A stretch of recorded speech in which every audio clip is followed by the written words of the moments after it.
Mayat di tempat penyembahan setan. Wassof Ahmadi dikenal sebagai seorang YouTuber sekaligus urban explorer, seseorang yang gemar menyusuri tempat-tempat terbengkalai. Di berbagai videonya, ia kerap memasuki hutan sunyi hingga rumah sakit yang sudah lama ditinggalkan. Dalam episode kali ini, Wassof menerima sebuah informasi tentang sebuah rumah yang konon dijadikan tempat penyembahan setan. Lokasi pastinya tidak pernah dijelaskan secara rinci, namun dari rekaman terlihat bahwa akses menuju tempat itu sangat sulit, dengan kondisi bangunan yang berantakan dan tidak terawat. Video asli berdurasi tidak lebih dari 9 menit, direkam tanpa satupun potongan, benar-benar raw footage. Saat Wassof hendak melangkah masuk ke dalam rumah, tiba-tiba terdengar suara benda jatuh dari lantai 2.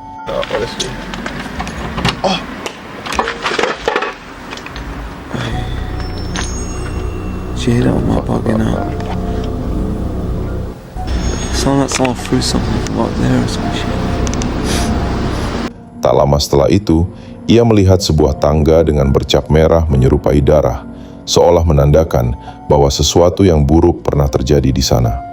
Perhatikan baik-baik. Is that blood?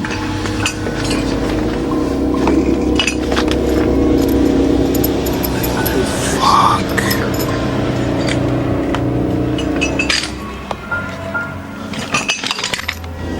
Oh, you check.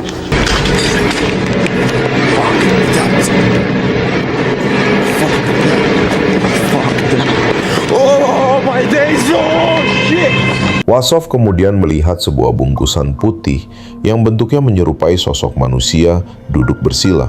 Di permukaannya tampak bercak-bercak merah yang diduga darah. Pemandangan itu membuatnya panik. Tanpa berpikir panjang, Wassof langsung berbalik arah dan berlari menjauh dari lokasi tersebut. Namun, jika kamu memperhatikan dengan sangat teliti, ada satu detail mengerikan yang hampir luput dari perhatian. Sebuah sosok yang tergantung, tersembunyi di balik kegelapan. Setelah berhasil keluar dari tempat itu, Wassof segera melaporkan seluruh kejadian yang ia alami kepada pihak berwajib. Bekas orang meninggal. Pada tahun 2020, seorang YouTuber bernama Rhythm Rider mengunggah sebuah video yang bukan hanya mengerikan, tapi juga menyisakan rasa sedih yang dalam. Dalam vlog tersebut, Rhythm melakukan eksplorasi bersama temannya ke sebuah rumah terbengkalai dengan lokasi yang sengaja tidak ia ungkapkan. Sekilas, rumah ini sebenarnya terlihat hangat dan indah. Desainnya rapi, seolah pernah menjadi tempat tinggal yang penuh kehidupan. Dari informasi yang ia dapatkan, rumah tersebut dulunya dihuni oleh seorang wanita tua yang hidup sendirian. Namun waktu telah mengubah segalanya. Rumah ini telah lama ditinggalkan dan kini berada dalam kondisi berantakan, nyaris tak terurus. Rhythm menduga penghuni terakhir meninggalkan tempat ini sekitar tahun 2018. Dugaan itu muncul dari sebuah kalender di dalam rumah yang berhenti tepat di tahun tersebut. Meski terbengkalai, hampir seluruh isi rumah masih lengkap. Koleksi gelas dan sendok garpu masih tersusun, sofa masih berada di tempatnya, begitu pula televisi, kulkas, hingga botol-botol minuman. Seolah-olah sang pemilik pergi tanpa pernah berniat benar-benar meninggalkannya. Namun suasana berubah drastis saat Rhythm naik ke lantai 2. Di sana, ia menemukan sebuah lorong panjang yang terasa janggal. Ketika kameranya diarahkan ke lantai, muncul sebuah tanda aneh yang langsung mengubah suasana. Sesuatu yang bukan hanya menyeramkan, tapi juga sangat menyedihkan. Perhatikan baik-baik. We took a few steps in the door, and we saw this on the ground. Now, for those who can't figure out what that is a body stain. And you can see right there, there's a walker. So, unfortunately, it seems that the woman who had lived here had taken a bad fall, landed on the floor, and that's where she expired, unfortunately. It's extremely sad to us.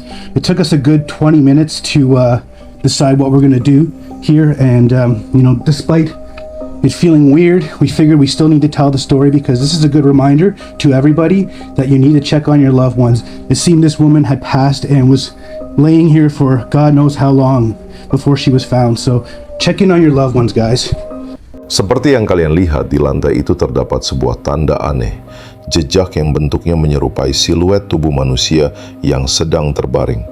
Ridim menduga jejak ini bukan dibuat dengan sengaja. Kemungkinan besar penghuni rumah yang hidup sendirian itu terjatuh tepat di lorong lantai 2 ini, lalu meninggal di tempat. Karena tidak ada siapapun yang tinggal bersamanya, tidak ada yang menyadari kepergiannya. Tubuhnya pun diduga terbengkalai selama waktu yang sangat lama. Saking lamanya, jenazahnya mengalami pembusukan hingga meninggalkan bekas permanen di karpet. Sebuah siluet mengerikan yang menjadi saksi bisu akhir hidupnya. Bukan sekedar noda, tapi jejak terakhir seseorang yang meninggal dalam kesendirian total. Saat menyadari hal ini, Ridim terlihat terdiam. Nada suaranya berubah. Ia mengaku merasa sangat terpukul dan iba. Baginya, yang paling menyakitkan bukan hanya cara wanita itu meninggal, tapi kenyataan bahwa bahkan setelah wafat pun, ia tetap sendirian, tanpa ada yang mencari, tanpa ada yang merindukan. Di akhir videonya, Ridim menyampaikan pesan sederhana namun menusuk. Ridim berpesan, buat kalian yang masih punya orang tua, coba hubungi mereka, tanyakan kabarnya. Kita nggak pernah tahu berapa lama lagi mereka ada di dunia ini. Sosok di sekolah terbengkalai. Pada tahun 2023, seorang YouTuber bernama Chris, pemilik channel Urbex Hill, kembali mengunggah video eksplorasi ke tempat-tempat yang telah lama ditinggalkan. Kontennya memang dikenal fokus pada lokasi-lokasi terbengkalai yang jarang tersentuh manusia. Pada 21 Januari 2023, Chris memutuskan untuk mengeksplorasi sebuah sekolah tua yang telah lama ditinggalkan di Cleveland, Amerika Serikat. Sejak awal video, ia mengaku merasakan suasana yang berbeda. Ada sesuatu di udara malam itu yang terasa tidak biasa. Sekolah tersebut sudah berdiri puluhan tahun dan beroperasi cukup lama. Namun secara misterius, pada tahun 2015, sekolah ini tutup secara mendadak. Penutupannya terasa janggal, bangku masih tertata, papan tulis masih penuh coretan, buku-buku dan perlengkapan belajar masih berserakan, seolah kelas baru saja ditinggalkan tanpa persiapan. Justru karena kejanggalan itulah, Chris tertarik melakukan eksplorasi. Ia memulai penjelajahan sekitar pukul 12 malam. Beberapa menit pertama berjalan normal. Keheningan khas bangunan terbengkalai terasa kuat. Malam itu, hujan gerimis turun, udara dingin, dan suasana semakin menekan. Namun memasuki menit ke-10, sesuatu berubah. Chris mulai mendengar suara langkah kaki, perlahan, samar, namun terasa mengikuti pergerakannya. Perasaannya langsung memburuk. Untuk mengurangi kemungkinan terlihat, ia mematikan senter besarnya dan hanya menyisakan lampu kecil. What is that? Oh shit. Tak lama kemudian, saat ia berbelok di salah satu koridor, Chris melihat pantulan cahaya senter lain. Di titik itu, ia yakin dia tidak sendirian. Chris langsung mematikan seluruh lampunya, bersembunyi dan berusaha menahan napas. Dalam kepalanya hanya ada dua kemungkinan. Karena satu hal jelas, tidak ada alasan siapapun berada di sekolah terbengkalai tengah malam dalam kondisi hujan. Tak ingin mengambil risiko dan berharap keadaan tidak berubah menjadi lebih buruk, Chris memilih menjauh ke arah berlawanan dari sosok misterius tersebut. Dengan langkah pelan dan nyaris tanpa suara, ia berjalan menyusuri lorong demi lorong, berusaha tetap tidak terlihat. Hingga akhirnya, ia tiba di sebuah ruang perpustakaan. Di dalamnya, buku-buku berserakan di lantai, lemari-lemari terbuka dan berantakan, seolah ruangan itu pernah ditinggalkan dalam keadaan tergesa-gesa. Area ini dipenuhi benda-benda lama yang memperkuat kesan bahwa sekolah ini ditutup tanpa persiapan. Saat terus menjelajah, Chris masuk ke salah satu toilet di dekat perpustakaan. Namun begitu ia berbelok ke dalam ruangan itu, langkahnya langsung terhenti. Chris terkejut. Di hadapannya, ada sesuatu yang sama sekali tidak ia duga. Perhatikan baik-baik. Shit. Fuck. Chris sempat tersentak panik. Ia refleks mundur beberapa langkah.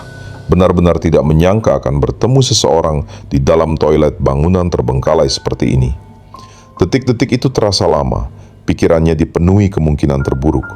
Namun setelah berhasil menenangkan diri, Chris membuat keputusan yang berani. Ia memilih kembali mendekat, berniat menyapa orang tersebut dengan cara baik-baik, memastikan situasinya tidak berubah menjadi sesuatu yang berbahaya. Sekali lagi, perhatikan baik-baik. What the fuck? Oh, it's a fucking toy. Seperti yang terlihat, saat Chris hendak mendekat, sosok itu tiba-tiba bergerak. Ia langsung tersentak kaget. Namun, sepersekian detik kemudian, kebingungan menantikan rasa takut karena sosok tersebut terlihat jatuh ke lantai. Dengan langkah hati-hati, Chris perlahan mendekat, dan di titik itulah ia menyadari sesuatu yang tak terduga. Sosok itu bukan manusia, itu hanyalah boneka manekin. Racing.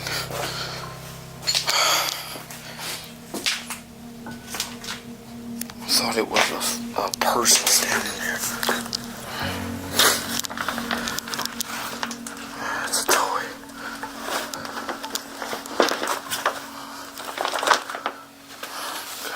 Untuk memastikan tidak ada orang lain yang bersembunyi, Chris membuka setiap pintu toilet di ujung ruangan, satu persatu. Semuanya kosong, tidak ada tanda kehadiran manusia lain. Rasa lega pun muncul, ketegangan perlahan mereda, setidaknya untuk sementara. Namun di sisi lain, kebingungan mulai mengusik pikirannya. Karena satu pertanyaan belum terjawab, bagaimana mungkin manekin itu bisa jatuh tepat di saat ia berhadapan dengannya? Setelah kejadian di toilet, Chris melanjutkan eksplorasinya. Ia kembali menyusuri perpustakaan dan beberapa ruang kelas. Pemandangan yang ia temui masih sama. Buku-buku berserakan, alat tulis, proyektor, dan berbagai perlengkapan sekolah dibiarkan begitu saja, menciptakan kesan bahwa tempat ini ditinggalkan secara tiba-tiba. Hingga akhirnya, Chris tiba di sebuah ruang kantor administrasi. Di dalam ruangan itu, perhatiannya langsung tertuju pada sebuah brankas yang tergeletak di lantai. Saat ia hendak mendekatinya, tiba-tiba Chris mendengar suara dari arah kanan dan kirinya. Langkahnya terhenti, tubuhnya menegang. Perlahan, ia menoleh ke samping. Dan pada momen inilah, perhatikan baik-baik. Safe is still here. Wonder what's in it. Oh shit. Seperti yang terlihat saat Chris masih terfokus pada brankas di lantai, ia kembali mendengar suara dari arah kanan dan kiri. Refleks, ia menoleh ke kanan, namun tidak ada apa-apa di sana. Saat ia menoleh ke kiri, suasananya berubah. Jika kalian perhatikan dengan saksama, di jendela ruangan seberang tampak bayangan seseorang, seolah sedang bersembunyi dan mengintip dari balik kegelapan. Chris langsung bersiap, tubuhnya menegang, nalurinya waspada. Namun keanehan justru terjadi ketika ia mendekat. Bayangan itu menghilang begitu saja. Chris mencoba memeriksa setiap sudut ruangan, menyisir area sekitar, mencari kemana sosok itu pergi. Ia bahkan mengecek ruangan di sebelahnya, memastikan tidak ada jalan keluar yang terlewat. Tapi hasilnya sama, tidak ada siapapun, tidak ada jejak, seolah sosok itu tak pernah ada. Di titik ini, Chris menyadari satu hal, situasi sudah tidak aman.